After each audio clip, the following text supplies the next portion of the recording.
గోంగూర పప్పు అండి. ఈరోజు చాలా టేస్టీగా ఉంటుంది. పప్పు అయితే నేను చేస్తున్నాను ఫ్రెండ్స్. ఈ వీడియో చివరి దాకా మీరైతే చూడండి. Hi friends, welcome to my channel. ఈరోజు అయితే గోగాకుతో పప్పు చేస్తున్నానండి. ఎలా చేయాలో ఈ వీడియో అయితే మీరు పూర్తిగా చూడండి. ఈ పప్పు చాలా సింపుల్గా చేసుకోవచ్చండి. చాలా ఇష్టం మా ఇంట్లో కూడా, మేము అందరూ తింటాం గోగాకు పప్పు. చూడండి, ఈ విధంగా బ్యాల్ అయితే నేను కడిగేసానండి. శుభ్రంగా కడిగి ఈ విధంగా పెట్టుకున్నాను. చూడండి ఫ్రెండ్స్, చూడండి ఈ విధంగా అయితే నేను ఆకు చక్కగా కడిగి పెట్టేసుకున్నానండి. 3 సార్లు బ్యాలు, టమాటాలు, పచ్చిమిరపకాయలు అన్నీ కడిగేసి పెట్టుకున్నానండి. ఇప్పుడు ఈ పప్పు ఎలా చేయాలో చూద్దామండి వీడియోలో అయితే. చూడండి ఫ్రెండ్స్, ఇప్పుడు చక్కగా ఆకంతా 3 సార్లు 4 సార్లు కడిగేసుకొని శుభ్రంగా ఇందులోకి వేసుకుందామండి. నీళ్ళని చక్కగా పిండి అందులోకి వేసుకుందాం.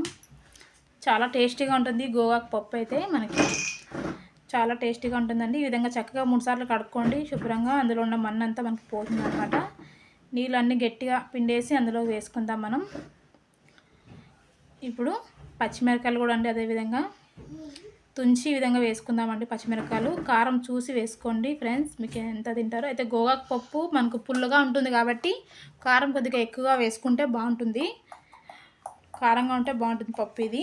ఇప్పుడు దీంట్లోకి ఒక 2 టమాటాలు వేసుకుందామండి. ఎక్కువగా వేసుకోవద్దండి, పుల్లగా ఉంటుంది పప్పు మనకు కాబట్టి. 2 టమాటాలు వేసుకోండి. ఎల్లిపాయలు క్లీన్ చేసి పెట్టుకున్నాను ఇందుకు ముందే, కడిగేసి ఇందులోకి వేసుకుందాం. ఎల్లిపాయలు కూడా వేసుకున్నాం. చూడండి ఫ్రెండ్స్, కరివేపాకు చాలా ఫ్రెష్గా బాగుంది. అయితే ఇలాంటి కరివేపాకు తీసుకోండి. కొద్దిగా కడిగేసి ఇందులోకి వేసుకుందామండి. కొద్దిగా తాలింపుకు కూడా కడిగి పెట్టుకుందామండి. చూడండి, ఇవన్నీ కూడా వేసేసాం మనం. ఇప్పుడు ఒకసారి మీకు చూపిస్తున్నాను చూడండి ఫ్రెండ్స్. ఈ విధంగా ఆకు, టమాటాలు, ఎల్లిపాయలు, పచ్చిమిరపకాయలు వేసుకున్నాం. పప్పు ఉడికేటప్పుడే మనం కొద్దిగా ఉప్పు కూడా వేసుకోవాలి, రాళ్ళు ఉప్పు. పప్పు చాలా టేస్టీగా వస్తుంది మనకు ఉడికేటప్పుడు వేస్తే ఉప్పునైతే. ఇప్పుడు 1/2 టీ స్పూన్ పసుపు కూడా వేద్దామండి. ఈ విధంగా పసుపు వేసుకోండి కొద్దిగా. చూడండి ఫ్రెండ్స్, అన్నీ వేసేసాం పదార్థాలు అయితే ఇందులోకి మనం. ఇప్పుడు ఇందులో చూసారు కదండి, అన్నీ రెడీ అయిపోయింది మనకు. ఇప్పుడు ఇందులోకి మనం నీళ్ళు పోసుకుందామండి. ఒక చెంబు నిండా.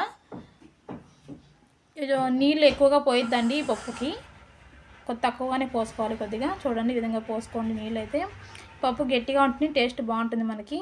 ఇప్పుడు ఇందులోకి మనం కొద్దిగా ఆయిల్ వేసుకుందామండి. ఈ పప్పులోకి ఆయిల్ వేసుకుంటే చాలా టేస్టీగా ఉంటుందండి. గోగాకు పప్పులోకి కొద్దిగా ఆయిల్ వేసుకుందాం. గోగాకు అన్నీ రెడీ అయిపోయాయండి. ఇప్పుడు అన్నీ వేసేస్తాం మనం. మూత పెట్టేసుకుందామండి. మూత పెట్టేసుకొని 3 విజిల్స్ పెట్టుకోండి. దాన్ని విజిల్స్ గాలి తీయొద్దండి, అదేవిధంగా పెట్టి తర్వాత తీయండి. గ్యాస్ పైన పెట్టేసుకున్నాం. ఇప్పుడు తాలింపుకి రెడీ చేసుకుందాం ఫ్రెండ్స్. ఒట్టిమిరపకాయలు, కరివేపాకు, ఎల్లిపాయలు అండి ఈ తాలింపు పెట్టుకున్నాం. చూడండి ఫ్రెండ్స్, పప్పు అయితే రెడీ అయిపోయింది నాకు. ఒక పక్క అన్నం కూడా పెట్టేసుకున్నానండి నేనైతే. పప్పు రెడీ అయిపోయింది. ఇంక పప్పు రావుందాం అనుకుంటున్నాను. అంతలోనే మా అబ్బాయి వచ్చేసి ఫ్రిడ్జ్లో చూడండి ఐస్ క్రీమ్ కోసం వెతుకుతున్నాడు వాడైతే. అందులో ఐస్ క్రీమ్ లేదండి, ఐస్ మాత్రమే ఉంది. అందుకే తీరా మూసేసాను ఫ్రిడ్జ్ని.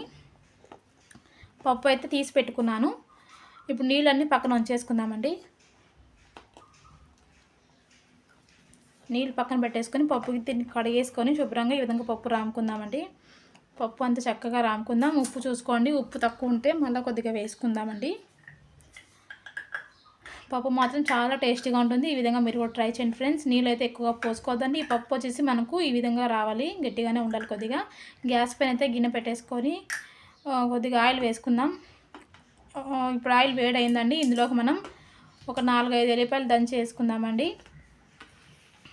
కొద్దిగా జీలకర్ర, ఆవాలు కూడా వేసుకుందాం. కరివేపాకు, కొద్దిగా ఒట్టిమిర్చి కూడా వేసుకుందాం అండి ఇందులోకి. అయితే ఆ వీడియో మిస్ అయింది ఫ్రెండ్స్, అది కూడా వేసుకోండి. చక్కగా వేపుకుందామండి ఇవన్నీ కూడా. ఇవన్నీ వేగాక మనం ఇందులోకి పప్పును వేసేసుకున్నాం. చూడండి ఫ్రెండ్స్, పప్పు రెడీ అయిపోయింది. చాలా టేస్టీగా ఉంది ఫ్రెండ్స్. మీరు కూడా ఈ విధంగా ట్రై చేసి చూడండి. పప్పు మాత్రం సూపర్గా ఉంటుంది ఫ్రెండ్స్. చాలా అంటే చాలా టేస్టీగా ఉంటుంది. మీకు నచ్చితే ఈ వీడియో అయితే మీకు నచ్చితే లైక్ చేయండి ఫ్రెండ్స్. సబ్స్క్రైబ్ కూడా చేసుకోండి నా ఛానల్ని అయితే. ఇప్పుడు స్కూల్ నుంచి